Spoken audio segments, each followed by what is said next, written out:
உங்களுக்காக வழங்குவது feminine happy day everyday sanitary napkin. வெளியீடு வம்சம் ஃபர்டிலிட்டி அண்ட் ஹெல்த் கேர்.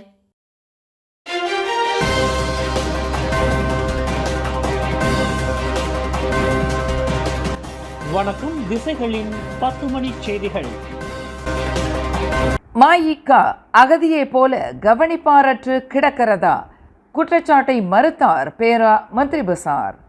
அரசாங்க பார்வையிலிருந்து மஇக கவனிப்பாரற்று கிடப்பதாக கூறப்படும் குற்றச்சாட்டை பேரா மந்திரி பசார் டத்தோஸ்ரீ சரானி முகமது மறுத்துள்ளார். பேரா மாநில பாரசா நேஷனல் மஇகவை ஒருபோதும் ஓரம் கட்டவில்லை என்று அவர் தெளிவுபடுத்தினார். பேரா மாநில அரசாங்கத்தில் ஊராட்சி மன்றங்கள் மற்றும் கிராம மேம்பாடு பாதுகாப்பு குழுக்களிலும் மஇகவின் பிரதிநிதிகள் இடம்பெற்றுள்ளதாக அவர் குறிப்பிட்டார். கடந்த பொது தேர்தலில் மஇகவின் அடைவு நிலையை பொறுத்தே அவர்களுக்கான நிலையும் உறுதிப்படுத்தப்பட்டுள்ளதாக டத்தோஸ்ரீ சரானி தெரிவித்தார். பேரா மாநில ஆட்சிக்குழு உறுப்பினராக மஇக பிரதிநிதிகளை நியமிக்க இயலாது. ஆனால் பேரா மாநில தலைவர் டத்தோ வி இளங்கோ பேரா மாநில தண்ணீர் வாரியத்தின் இயக்குநர்களில் ஒருவராக நியமிக்கப்பட்டிருப்பதை மந்திரி பசார் சுட்டிக்காட்டினார். இதேபோன்று 15 ஊராட்சி மன்றங்களிலும் 14 கிராம மேம்பாடு பாதுகாப்பு குழுக்களிலும் ஒவ்வொன்றிலும் குறைந்தபட்சம் ஒரு மஇக பிரதிநிதி நியமிக்கப்பட்டிருப்பதாக அவர் தெளிவுபடுத்தினார். ஜோகூர் நீரிணையில் வீற்றிருக்கும் பத்துபூத்தை தீவு உட்பட 3 தீவுகளின் இறையாண்மை தொடர்பாக நடத்தப்பட்ட அரசு விசாரணையின் அறிக்கை மாமன்னர் சுல்தான் இப்ராஹிமிடம் இன்று அதிகாரப்பூர்வமாக ஒப்படைக்கப்பட்டது. நாட்டின் முன்னாள் தலைமை நீதிபதியும் அரச விசாரணைக்கு தலைமையேற்றவருமான துன் முகமது ரவுஸ் ஷரீஃப் தலைமையில் இதர விசாரணை ஆணையர்களுடன் இணைந்து அந்த அறிக்கை சமர்ப்பிக்கப்பட்டதாக சுல்தான் இப்ராஹிம் தமது முகநூலில் குறிப்பிட்டுள்ளார். இறையாண்மை விவகாரத்தில் பத்துபூத்தே தீவுடன் இணைந்து பத்வான் துங்கா மற்றும் துபேர் சலாத்தான் ஆகிய தீவுகளும் சம்பந்தப்பட்டிருந்தன. பவளப்பாறை தீவான பத்துபூத்தே சிங்கப்பூருக்கு சொந்தமானது என்று கடந்த 2008ஆம் ஆண்டு மே 23ஆம் தேதி அனைத்துலக நீதிமன்றம் தீர்ப்பு அளித்தது. அந்த தீர்ப்பை தொடர்ந்து பத்துபூத்தே உட்பட இதர தீவுகளின் அரசுரிமை தொடர்பில் விசாரணை மேற்கொள்வதற்கு அரசு விசாரணை ஆணையம் அமைக்கப்படுவதற்கு அனுமதி அளிக்கப்பட்டது. கடந்த வாரம் புதன்கிழமை நகரி சம்பிலான் நீலாய் வர்த்தக மையத்தில் நிகழ்ந்த கைகலப்பு தொடர்பில் விசாரணைக்கு உதவும் வகையில் 2 இந்திய இளைஞர்களை போலீசார் தேடி வருகின்றனர். பண்டாபாரு சலாத்திங்கியைச் சேர்ந்த 22 வயது எஸ் துரைசெல்வம் என்ற ஈவா மற்றும் 22 வயது எம் குணசீலன் என்ற குணா ஆகிய 2 நபர்கள் தேடப்பட்டு வருவதாக நீலாய் மாவட்ட போலீஸ் தலைவர் சூப்பரிண்டென்டென்ட் அப்துல் மாலில் ஹஷீம் தெரிவித்தார். கடந்த ஆகஸ்ட் 7ஆம் தேதி இரவு 10:15 மணியளவில் இந்த கைகலப்பு ஓர் இளைஞர் கும்பலுக்கு இடையில் நிகழ்ந்தது. இதில் 5 பேர் சம்பந்தப்பட்டுள்ளதாக அடையாளம் காணப்பட்டுள்ளது என்று அவர் குறிப்பிட்டார். இந்த சண்டையில் தலையில் கடும் காயங்களுக்கு ஆளான இளைஞர் ஒருவர் ஸ்ரம்பான் துவான்கு ஜாஃபார் மருத்துவமனையில் அனுமதிக்கப்பட்டுள்ளார். துரை செல்வத்தையும் குணசீலனையும் அடையாளம் காணும் பொதுமக்கள் 01981568112 என்ற தொலைபேசி எண்ணில் இன்ஸ்பெக்டர் முகமது அஃபண்டியுடன் தொடர்பு கொள்ளுமாறு சூப்பரிண்டென்டென்ட் அப்துல் மாலில் கேட்டுக்கொண்டுள்ளார். பக்காத்தான் ஹரப்பான் தலைமையிலான அரசாங்கத்தில் பிரதமர் பதவியிலிருந்து தாம் விலகுவதற்கு அம்னோ தலைவர் டத்தோஸ்ரீ அஹமத் ஜயீத் ஹமிடிதான் காரணம் என்று அவர் கூறியிருக்கும் வாதத்தை முன்னாள் பிரதமர் துன் மகாதீர் முகமது நிராகரித்துள்ளார். தாம் பதவி விலகுவதற்கு அஹமத் ஜாஹித் காரணம் அல்ல என்று துன் மகாதீர் விளக்கினார். தாம் தலைமையேற்ற பர்சாத்து கட்சி தம்முடைய ஆலோசனையை பின்பற்ற தவறியதன் காரணமாக பிரதமர் பதவியிலிருந்து கௌரவத்துடன் விலகியதாக துன் மகாதீர் குறிப்பிட்டார்.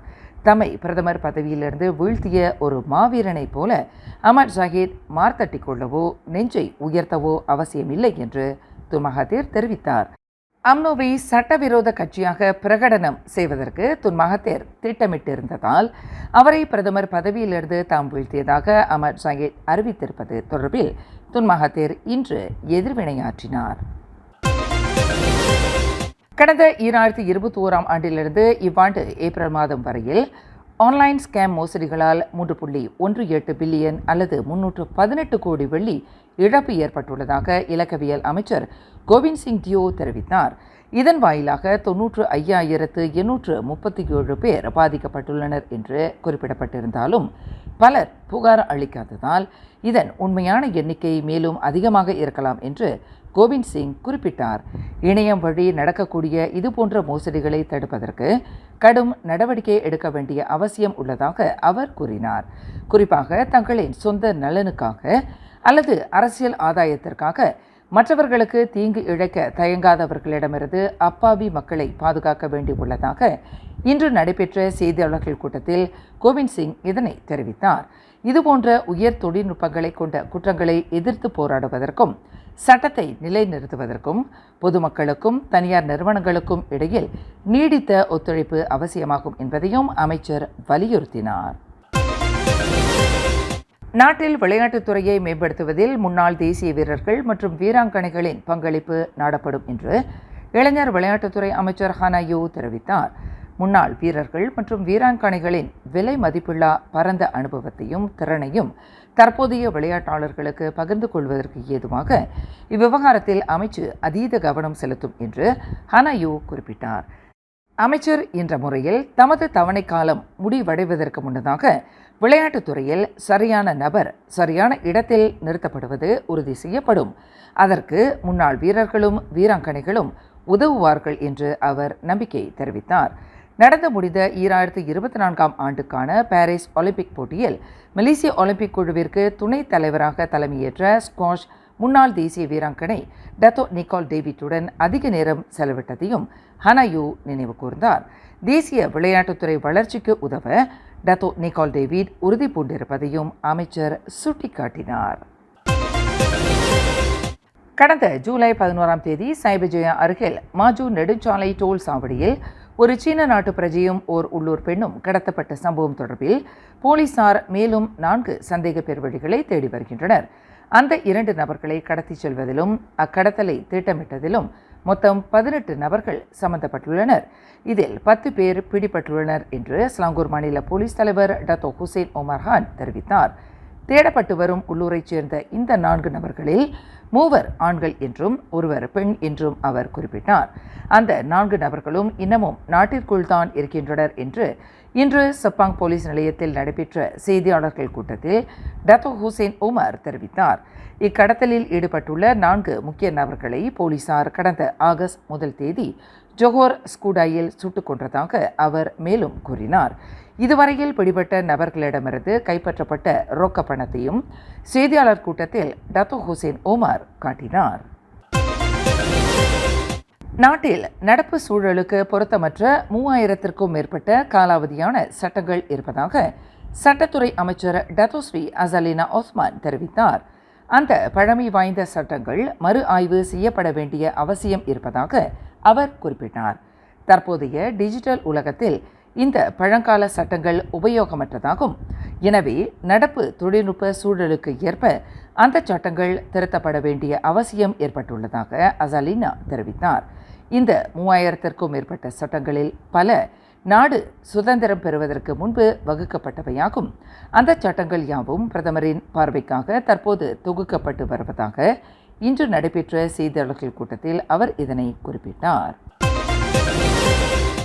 கிளாந்தான் குவாமுசாங் நாடாளுமன்ற தொகுதிக்கு உட்பட்ட நங்கிரி சட்டமன்ற இடைத்தேர்தல் பிரச்சாரத்திற்கு அம்னோ பயன்படுத்திய ஹெலிகாப்டருக்கு அரசாங்கம் பணம் செலுத்தவில்லை என்று அதன் தலைவர் டத்தோ ஸ்ரீ அஹ்மத் ஜஹீர் ஹமிடி தெரிவித்துள்ளார். அரசாங்க பணம் அல்லது அதற்கு சொந்தம் அல்லாத ஹெலிகாப்டர் சேவையை யாரும் எந்த கட்சியும் பயன்படுத்த முடியும். எனவே அந்த ஹெலிகாப்டர் சேவைக்கு அரசாங்கம் பணம் கொடுக்கவில்லை என்று துணை பிரதமருமான அஹ்மத் ஜஹீர் குறிப்பிட்டார். அந்த இடைத்தேர்தல் பிரச்சாரத்திற்கு பர்சான் நேஷனல் ஹெலிகாப்டர் சேவையை பயன்படுத்தி வருவது தொடர்பில் நங்கிரி சட்டமன்ற தொகுதியின் பரிகத்தா நேஷனல் தேர்தல் இயக்குநரான அன்வர் மூசா கேள்வி எழுப்பியிருப்பது தொடர்பில் அஹ்மத் ஜஹீர் பதில் அளித்துள்ளார். சர்டாங் மருத்துவமனையில் ஒரு மருத்துவரை போல சுமார் 1 வார காலம் ஆள் மாறாட்டம் செய்த 14 வயது பெண் ஏற்கனவே மருத்துவமனை ஒன்றில் மனநல சிகிச்சை பெற்று வந்துள்ளார் என்பது விசாரணையில் தெரிய வந்துள்ளது என்று ஸ்லாங்கூர் மாநில போலீஸ் தலைவர் டத்தோ ஹுசேன் ஒமர் கான் தெரிவித்தார். கடந்த மார்ச் மாதம் சிகிச்சை பெற்ற அந்த இளம்பெண் தொடர்ந்து சிகிச்சை பெற தவறிவிட்டார். இதன் தொடர்பில் அவர் மன அழுத்தத்திற்கு ஆளாகி மனோரீதியாக பாதிக்கப்பட்டிருப்பது தெரிய வந்துள்ளது என்று டத்தோ ஹுசேன் உமர் குறிப்பிட்டார். கடந்த வாரம் சர்டாங் மருத்துவமனையில் கைது செய்யப்பட்ட அப்பெண் 2 நாள் தடுப்பு காவலுக்கு பின்னர் போலீஸ் ஜாமீனில் விடுவிக்கப்பட்டுள்ளார். அவரின் நெருங்கிய குடும்ப உறுப்பினர்களை விசாரணை செய்ததில் இது தெரிய வந்துள்ளது என்று டத்தோ ஹுசேன் உமர் தெரிவித்தார். அந்த பெண் சம்பந்தப்பட்ட விசாரணை அறிக்கை துணை பப்ளிக் ப்ராசிக்யூட்டர் அலுவலகத்தில் சமர்ப்பிக்கப்பட்டுள்ள வேளையில் அந்த பெண்ணின் விவகாரம் சமூக நல இலாக்காவிடம் ஒப்படைக்கப்படும் என்று அவர் மேலும் கூறினார். 8 மாதங்களுக்கு முன்பு காணாமல் போன ஆசிரியை ஒருவர் தலை, கை, கால்கள் துண்டிக்கப்பட்ட நிலையில் சடலம் கண்டுபிடிக்கப்பட்ட சம்பவம் தொடர்பில் கைது செய்யப்பட்ட நபர் அந்த ஆசிரியையின் முன்னாள் காதலன் என்று கூறப்படுவதை அந்த பெண்ணின் கணவர் மறுத்துள்ளார். பல்கலைக்கழகத்தில் தனது மனைவியுடன் ஒன்றாக படித்தவரான அந்நபர் தனது மனைவியின் வர்த்தக சகாவை தவிர முன்னாள் காதலன் அல்ல என்று கணவர் முகமது யூசுப் முக்தார் தெரிவித்தார். ஜோஹோர் கோத்த மாசாய் 3 பசேர்குடாங்கைச் சேர்ந்த 33 வயது ஆசிரியை இஸ்திகோமா அஹமத் ரசி கொலை தொடர்பில் கைது செய்யப்பட்ட நபர் அவரின் முன்னாள் காதலன் என்று கூறப்படுவது தொடர்பில் தனது குடும்பத்திற்கு களங்கம் ஏற்பட்டுள்ளதாக முகமது யூசுப் குறிப்பிட்டார். அந்த பெண்ணின் சிதையுண்ட உடல் கடந்த டிசம்பர் 31ஆம் தேதி கம்போங் தஞ்சோங் ரிமாவ் புலாவ் சபாங் அலூர் காஜா மிலாக்காவில் ஒரு கால்வாயில் கண்டுபிடிக்கப்பட்டது. இக்கொலை தொடர்பில் 37 வயது முன்னாள் ஆசிரியர் ஒருவர் கடந்த வாரம் கைது செய்யப்பட்டுள்ளார். முதியவர் ஒருவர் பயணித்த மோட்டோஜிப் வாகனம் சாலை வளைவில் நிறுத்தி வைக்கப்பட்டிருந்த ட்ரெய்லர் லாரியின் பால் பகுதியை மோதியதில் அந்நபர் பலத்த காயத்திற்கு ஆளாகி சம்பவ இடத்திலேயே மாண்டார். இச்சம்பவம் இன்று பிற்பகல் 2:30 மணி அளவில் குவாந்தான் ஜலங் குவாந்தான் கமாமான் சாலையின் 47வது கிலோமீட்டரில் நிகழ்ந்தது. 3 வாகனங்கள் சம்பந்தப்பட்ட இவ்விபத்தில் குவாந்தான் செராத்திங்கைச் சேர்ந்த 76 வயது வஹாப் ஜூசோ என்பவரே உயிர் இழந்ததாக குவாந்தான் மாவட்ட போலீஸ் தலைவர் ACP 1 முகமது ஜஹாரி 1 பூசு அடையாளம் கூறினார். மேலும் செய்திகளை தெரிந்து கொள்ள கீழே இருக்கும் பெல் பட்டனை அழுத்துங்கள். உங்கள் மகிழ்ச்சியை வெளிப்படுத்த லைக் மற்றும் ஷேர் செய்யுங்கள். தொடர்ந்து திசைகளோடு இணைந்திருக்க சப்ஸ்கிரைப் செய்யுங்கள்.